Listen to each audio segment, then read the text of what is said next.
আমি গত পরশু ঢাকা থেকে এসেছি, ঢাকা থেকে যশোর নভোয়ারে করে এসেছি।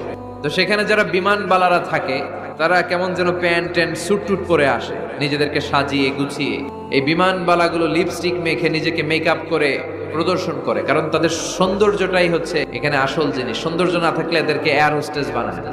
আমরা সিটে বসলাম, ইনস্ট্রাকশন দিল বিমানটা এখন টেক অফ করবে। ইন দ্য মিন টাইম এই মেয়েটা মাইক্রোফোন হাতে নিয়ে বলতে আরম্ভ করলো, ভদ্র মহিলা এবং ভদ্র মহোদয়গণ, আপনারা আপনাদের সিট বেল্ট গুলো বেঁধে নিন।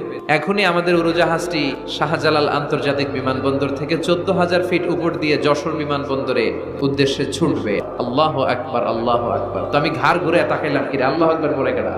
ওদের সবার খুব ভালো করেই জানা, ওই 14,000 ফিট উপরে আকাশের মাঝে কেউ আমাদেরকে, পুলিশ আমারে বাঁচাতে পারবে না, এয়ারলাইন্স এর ম্যানেজার আমারে বাঁচাতে পারবে না। ওই 14,000 ফিট উপর থেকে আমারে বাঁচাতে পারে একজন, চিল্লায় বলেন তিনি কে?